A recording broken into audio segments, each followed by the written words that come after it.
বর্ষা মৌসুমে সবজি উৎপাদন বেশি এবং বন্যার চাপ না থাকায় খুলনার বাজারে সবজির দাম কিছুটা কম। তবে বেড়েছে ডিম এবং ইলিশ সহ অন্যান্য মাছের দাম। খুলনা নিউ মার্কেট কাঁচা বাজার থেকে সরাসরি যুক্ত হচ্ছেন প্রতিনিধি পলাশ চন্দ্র ঢালী। পলাশ, খুলনার বাজার পরিস্থিতি কেমন দেখছেন, কি তথ্য আছে আপনার কাছে আমাদের জানাবেন।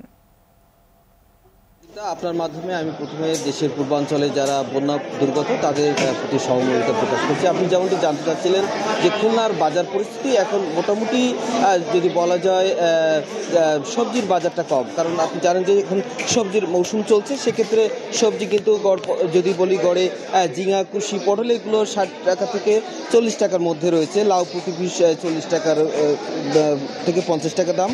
মিষ্টি কুমড়াও 40 থেকে 50 টাকা যাচ্ছে। করলা 70 থেকে 80 টাকা দাম যাচ্ছে। ডিমের বাজারটা একটু বেশি। ডিমের বাজার হচ্ছে আমরা যেটা ডজনে 6 টাকা করে বেশি।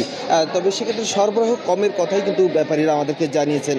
এছাড়া মাংসের দামও কিন্তু খুলনার বাজারে সহনীয় পর্যায়ে রয়েছে। গরুর মাংস 450 টাকা, ব্রয়লার মুরগি 160 টাকা এবং কক এবং সোনালী মুরগি 200 টাকা বিক্রি হচ্ছে। আর যে মাছের রাজা যে ইলিশ, সেই ইলিশের সরবরাহ কম থাকায় ইলিশের বাজারটা কিন্তু এখনও বেশ চড়া। এখানে কেজি সাইজের যে ইলিশ সেগুলো 1650 টাকা দরে বিক্রি হচ্ছে এবং একটু এর থেকেও বড় যেগুলো সেগুলো 2200 টাকা করে বিক্রি হচ্ছে। এছাড়া অন্যান্য মাছের দামও কিন্তু বেশ বেশি এবং বিশেষ করে রুই মাছ বা বোয়াল মাছ, ভেটকি মাছ, পার্শে মাছ, এই সকল মাছগুলো কিন্তু, যদিও ব্যাপারীরা দোকানি যারা তারা বলছেন কি যে এখন গত এক সপ্তাহের তুলনায় দাম কিছুটা কমেছে।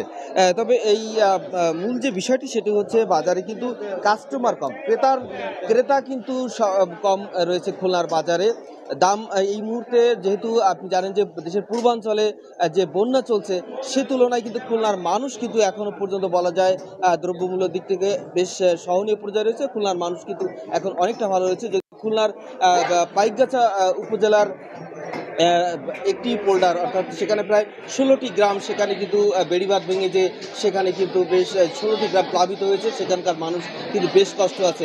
আমার কাছে এখন পর্যন্ত খুলনার নিউ মার্কেট বাজার থেকে আজকের বাজার যে পরিস্থিতি তার সর্বশেষ এতটুকু তথ্য ছিল। আদ্রিতা।